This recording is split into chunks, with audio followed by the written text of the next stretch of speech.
Ang tagpong iyon ang naabutan ni Jana na nasa akto na siya ng pagpindot ng doorbell sa bahay ni Jack. Finally, nagkaroon siya ng lakas na loob na bumalik sa piling nito. Nang malaman niya mula sa tatlong kaibigang bakla na hinahanap siya ng binata, lumambot ang puso niya. Lalo niya itong namiss at laking tuwa niya na malamang iniwan ni Jack ang address sa contact numbers nito kina Brittany. Sa totoo lang, alam talaga ng mga kaibigan ko nasan siya. Nakiusap lang siya sa mga ito na kahit ano mangyari, wag na wag sasabihin sa lalaki kung nasaan siya. Naunawaan naman ang tatlong kanyang sitwasyon. Pero gaya nga ng sabi ng mga to, she could not hide forever. Darating ang panahon kailangan niyang harapin ang binata at ngayon narito na siya sa harap ng bahay ng lalaki. Parang gusto niyang pagsisiyan ng ginawang desisyon na pagpunta roon. Hindi niya akalaing ganoon ang tagpong maaabutan niya. Alam niyang si Marla ang babaeng kayakap ni Jack. Ang itis sa mga labi niya kanina, unti-unting napalis. Nasaksiyan niyang matagal na pagkakayakap ng dalawa. Nawawalan siya ng malay dahil sa pakiramdam niya ay sama ng loob. Nagkabalikan na pala sila. Ang laki kong tanga. Alam niyang wala na siyang puwang sa lugar na iyon maging sa buhay ni Jack. Dati pa naman siya nakahanda sa pagdating ng bagay na to. Pero masakit pa rin pala. Hindi niya na pinatatagal pa ang pagtayo sa tapat ng gate. Ipila siya niyang lisanin ang lugar na yon. Pero pagpilit niya patalikod, nasagin niyang paso sa gilid ng gate. Lumika iyon ng ingay. Tila nagising sa isang mahimbing na pagkakatulog ang dalawang magkayakap. Ano yung ingay na yon? Kumalas si Jack mula sa pagkakayakap ni Marla. Huwag mo nang pansinin yun, baka pusa lang or aso na nakabangga ng kung ano dyan. Pigil ito sa binatang lumalakad na patungong gate. Wait here, iti-check ko lang kung ano yun. Baka mamaya magdanakaw na yun. Binuksan ng lalaki ang gate at nakita nito nakabagsak na pasuroon. Luminga ito para malaman kung sinong may kagagawan at nakita nito nakabagsak doon. Paglingon nito sa kaliwa, nakita niya isang babae tumatakbo papalayo. Hindi pa ito masyado nakakalayo. Dahil sa takot lumingon si Jana para malaman kung may nakakita sa kanya. Sa aktong paglingon niya, nakita siya ni Jack. Nagtama mga mata nila. Jana! Sigaw ng lalaki. Binawi niya ang tingin dito at ipinagpatuloy ang pagtakbo. Humabol pa rin si Jack. Determinado ito makausap ang babaeng ilang buwan ng gumugulo sa isipan nito. Nang malapit na abutan ng dalaga, sakto naman na may dumaan na taxi, nakaagad na para ni Jana. Mabilis siyang lumulan doon at inutusan ng driver na paharurutin yun bago pa siya mahagip ng lalaki. Lulugulugong bumalik si Jack sa bahay niya. Naroon pa rin si Marla. Sinalubong niya ito. What happened? Ang tagal mo naman mag-check sa labas. Susundan na sana kita kaya lang natakot ako na baka totoo yung sinasabi mo na maaaring masasamang loob yun. Nangihinang napaupo siya sa upuan na naroon. It's Jana. Narito siya. Nakita siya ng dalawang mata ko. Bumalik siya. Baka nagkakamali ka. Baka namamalik mata ka lang, Jack. Marahas siyang umiling. No, I'm not. Hindi ako pwede magkamali. Siya yun. Hindi lang mata ko nagsasabi kundi pati ang puso ko. Well, if that's Jana, bakit di siya sumama sa dito sa loob para makapag-usap kayo? I think she saw us. Nakita niya tayo magkayakap kaya siguro hindi niya natinuloy yung pakikipag-usap sa akin. Hinabol ko siya pero hindi ko naabutan. Tinakasan na isipin niya talaga ako. It's a bigger problem now. Tiyak na niyang nagkaayos na tayong dalawa. Hindi ko na alam kung anong gagawin ko ngayon. I'm sorry, Jack. Kung ganito ang kinalit na ng lahat, hindi ko sinasadya makagulo sa inyo.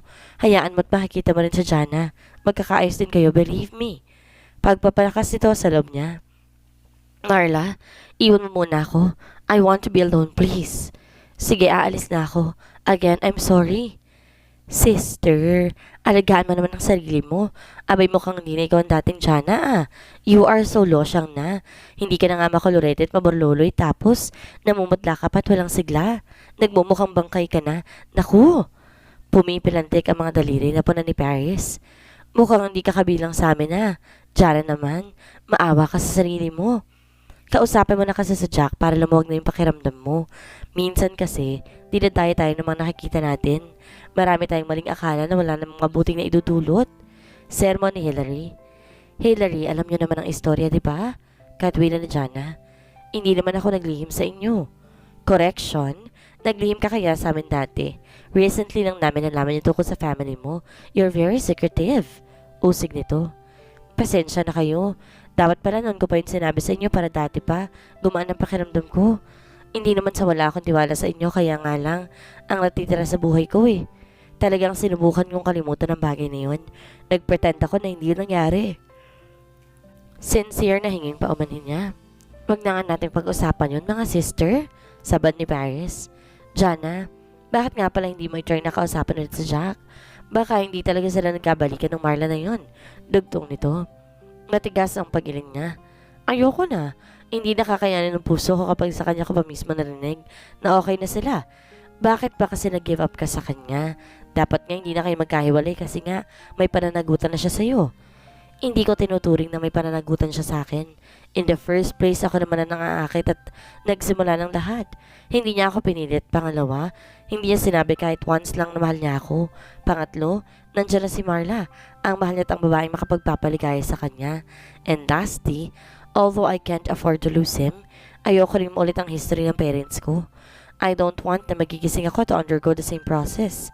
Hindi bali nang ako masaktan.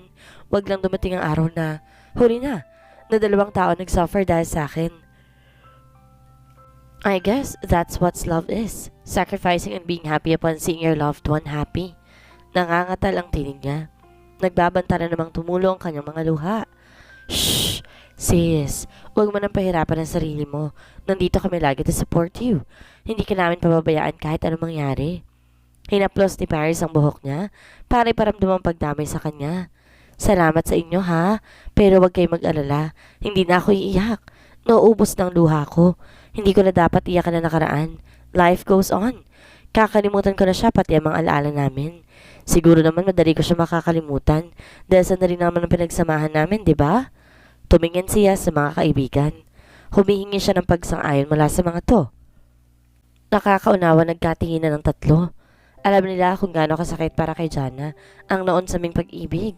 Tama ka, Brit. Simula ngayon, ayusin ko ng buhay ko. Pero hindi ko ulit bubuksan ang puso ko sa kahit na sinong lalaki.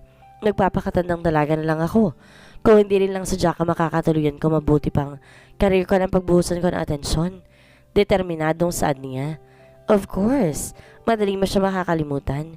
Cheer up ka na, darling. Gusto namin bumalik ng dating Jana. Yung Jana na one of the gays. Halika nga rito, taayusan kita. Maghanap tayo ng ibang lalaki na pwede mong ipalit sa Jack na yon. Biro ni Britney na noon lang nagsalita. Ay, kaloka naman yun. Nangipangiwing tugon ni Britney. Sayang beauty mo, Day, ha?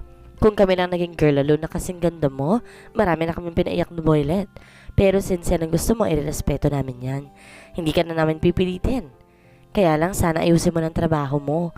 Hindi ka na kasi nakakapag-focus. Marami kang naiwan work na nagbakasyon ka na. Hanggang ngayon di ba pa naayos? Asikasuhin mo na yon ha? Baka kasi magalit na si tita. Litanya nito. Tumingin siya rito. Salamat sa paalala. Dapat nga pala ako maging professional. Hindi ko dapat dalhin ng problema sa trabaho. Hayaan nyo. I promise na mas pagbubutihin ko pang trabaho ko. Hindi ko sasayangin ng tiwala at opportunity na binigay ninyo sa akin. Gumiti siya ng tipid. Good girl. Ganyan nga dapat. Sabay-sabay na tayong tatlong bakla. Isang linggo lang ang hiningi ni Jana. Nagawa na niya mga dapat tapusing trabaho. Na-meet niya ang deadline dahil nag-focus siya at silantabi muna ang problema niya. Nagulat siya ng isang araw, ipatawag siya ng editor-in-chief nila. Ma'am, may problema po ba? May nagawa po ba akong hindi maayos sa trabaho ko lately? She knew she sounded defensive. Miss Santos, hindi to tungkol sa efficiency mo sa work nito mga haling araw. In fact, I'm impressed. Na-reach mo yung target date mo. Ibibigay ko lang ngayon sa iyo ang bagong assignment mo. I already made letter for the interviewee. Ikaw na mag-follow up kung kailan siya pwede. Nakangiting sabi ni Hilda. He was in her mid-30s. Medyo stricta ang features na mukha nito pero sa totoo lang, mabait ito. Disciplined while at the same time ay considerate sa mga subordinates. Okay ma'am, gagawin ko po yan as soon as possible. Sino nga po walang i-interviewin ko? Curious na tanong niya. It's architect Jack Adams Sandoval, the one responsible for the construction of White Life buildings and grounds. He is very successful at talagang magaling. Naabot yan agad ang tagumpay at a very young age. Yung ibang information at picture niya, nasa ibabaw ng mesa mo. I-familiarize mo ang sarili mo sa kanya para kapag nag-meet na kayo, maka-establish ka agad ng rapport. I know na madali lang yan sa'yo. Basta be careful lang sa choice of words mo. Dahil nabalitaan kong medyo mainit ang ulo niya nito mga nakarang araw. Irritable raw most of the time. Good luck, Miss Santos. You may go now. Ma'am, naroon ang pagtutol sa mukha ni Jana. What? Any problem? Tanong ni Miss Hilda. Ma'am, marami po kasing naka-assign sa akin na articles at interviews ngayon. Baka hindi ko po yun maasikaso. Pwede po bang sa iba nyo na lang i-assign? Nagsusumamong pahayag niya. Sana huwag mong kalimutan na I'm very strict when it comes to work. Dapat matuto ka mag-work under pressure. It's just a matter of time management. Alam mo, di ko tinotolerate ang excuses dito. What I've said is final. Anyway, you have 2 weeks naman to set an interview with Architects Sandoval at para tapusin ang articles. It will be published sa next issue natin. Hindi naman galit ang tinig nito, bagaman naroon ang otoridad. Paglabas sa dyan ng opisina ng Editor-in-Chief, hindi siya mapakali. Nataranta siya sa pag-iisip na lang sa posibilidad na makakasama niyang lalaki at makakausap ng harapan. Gosh! Bakit sa dinami-rami ng tao sa mundo, siya pa ang natapat sa akin? Nananadya ba talagang pagkakataon? Wala na siyang inaksayang panahon. Pagbalik niya sa kanyang mesa, tinignan niya kagad na nakasulat na information tungkol sa binata. Halos malula siya sa dami ng achievements ito. At ang higit na nakaagaw ng pansin niya ay ang nakatouch na larawan doon ni Jack. Nakangiti roon ng lalaki. Abot hanggang sa mga mata nito ang ngiti. Bigla niya tuloy na-miss to. She looked at his lips. Naalala niyang matatamis na halik na pinagsaluhan nila. Maging ang unang pagkakataon na dumampi ang mga labi niya sa bibig nito noong panahong sinagip siya. Ito mula sa pagkakalunod. Napabuntong hininga sa Jana. Sinimulan niya na maghanda na set of questions para sa binata. Sa ganoong paraan may iwasan ang pag-uusap nila ng matagal. Matapos maiprepara ang mga tanong, nagdala siya ng numero nito sa cellphone. Nanginginig ang mga kamay niya habang hawak ang telepono.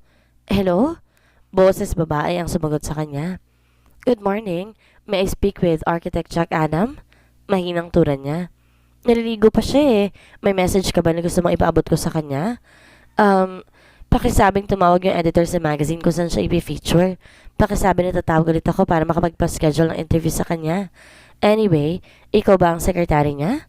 No, ako ang fiancé niya. Sasabihin ko na lang yung message mo, ha? Pakiramdam niya. Nagtataray ang babae sa kabilang linya. Okay, thanks.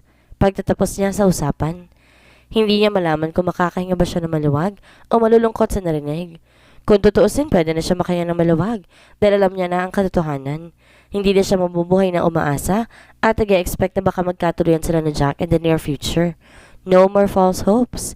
Pero gusto niya ring malungkot dahil tuluyan ang nawala sa kanya ang lalaking pinakamamahal. Nagpalipas lang siya ng ilang oras at sinubukan nila tawagan si Jack. Hindi naman siya nabigo dahil boses ng lalaki ang tarilig niya sa kabilang linya. Hello? Sa simpleng sinabi nito, parang gusto niyang mahimatay. Bumilis ng tibok ng puso niya. Jana, kalmahan mong sarili mo. Be professional. Sabay niya sa sarili. Architect Jack, this is Jana Santos. She paused for a while. Pinapakiramdaman niya kung ano magiging reaksyon ng kausap. Jana, kamusta ka na? Naalala mo pa pala ako? Nasa himig nitong pagtatampo. Anong may paglilingkod ko sa'yo? Sir, it's about our magazine. I think na-receive mo yung letter namin sa'yo kaya wag ka na mag-pretend na nagulat ka sa pagtawag ko. Letter? Honestly, wala pa ako na-receive na sulat. What's this all about? Pero pwede mong pag-usapan muna natin ang tungkol sa ating dalawa? Pagsusuma mo nito. Nagkunwari siyang hindi narinig ang huling sinabi nito. Pasensya na po kung na-delay ang pagdating dyan ng letter interviewin. Interviewin ko sana kasi kayo you'll featured in our magazine. Pag-iiba niya sa usapan. Pinanatili niya ang kalmado at business-like na boses. Ganun ba? I am honored to be your interviewee. Kailan tayo magkikita? Pwede bang through phone na lang? Busy kasi ako ngayon eh. Isisingit ko lang yung interview ko sa'yo or kung hindi ka pwede makausap, kahit i-email mo lang sa akin yung mga sagot mo sa questions ko. I think I'm doing your company a favor kaya ikaw ang dapat na mag-adjust at mag-reach out sa akin. And I don't think na makukuha mong sagot ko kung sakaling sa email ko. I think hindi mo na ino-open ang email mo. You're right. Nagpalit na kasi ako ng account. Pwede mo yung isend sa bago kong address. Ibibigay ko yun sa'yo. Ani ang salat pa rin sa emosyon. Jana, enough. Napataas ang boses ito. Huwag mo sana akong pagtataasan ng boses, mister. Nakikipag-usap naman ako ng maayos. Totoo nga nakarating na balita sa akin na masungit ka na. At iritable. Aniya sa nang uuyam na himig. Nahihirapan kasi ako ngayon sa sitwasyon ko. I didn't mean to raise my voice. He did sound apologetic. It's alright. Kailan tayo pwede magkita? You mean, okay na sa'yo magkita tayo? Nasa boses itong katuwaan. Gaya nga ng sinabi mo, ako ang dapat mag-adjust kaya para hindi ako magka-problema, para hindi maapekto ng trabaho ko. Let's meet na lang. Sandali lang naman to eh. I'm sure hindi ako magko-consume na sobra sa time mo. Sige, mamayang gabi tayo magkita. Let's schedule this interview at 8 p.m. Sa bahay ko, is that okay with you? Suggestion nito. Ha? Sa bahay mo? Ulit niya. Yes. Total alam mo naman kung paano papunta sa bahay ko. Paano ko malalaman na papunta sa bahay mo hindi pa ako nakakarating doon? Pagsasinungaling niya. My dear Jana, wag ka na magmaang-maangan. Alam ko nakapunta ka na sa bahay ko. Hinabol pa nga kita, di ba? Mamaya ipapaliwanag ko sa iyong lahat ng dapat ipaliwanag. Anito? No need to explain. Hindi personal na bagay ang pag-uusapan natin mamaya. Pagmamatigas niya. Ang taring naman ng mahal ko. Natatawang komento nito. Lalo tuloy ako na-excite na makita ka. I should be very thankful sa magazine ninyo. Silang naging daan para magkita tayong muli. Iimbitahan ko silang lahat sa kasal natin. Sinundan nito iyon na mahinang tawa. What are you talking about? Marami pa akong gagawin. Wala akong panahong makinig sa kalokohan mo. Pagkasama niyon, binaba niya ng handset ng telepono. Sinapo ng dalaga ang kanyang dibdib. Malakas pa rin ang tibok ng puso niya.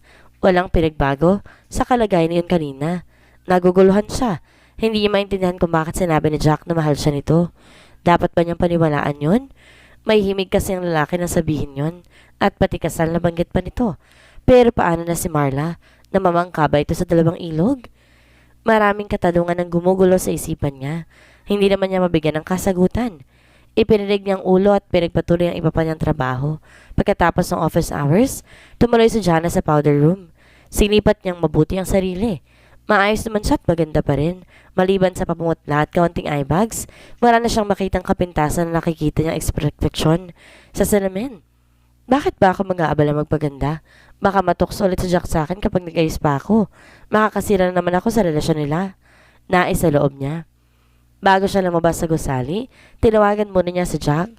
Hi, itatanong ko lang sana kung pwede ba ako magpunta sa bahay mo ng mas maaga? Uwian na kasi namin. Mas maganda siguro kung maaga tayo magsisimula para maaga rin ako makauwi. No problem with that. Uuwi rin ako na maaga para may paghanda kita na makakain. Nasa office ka pa ba? Susunduin na kita dyan. Mga 15 to 20 minutes lang nandyan ako. Sige, hihintayin kita. Tatanggapin ko na rin yung offer mong ride. Medyo nahihilo rin kasi ako.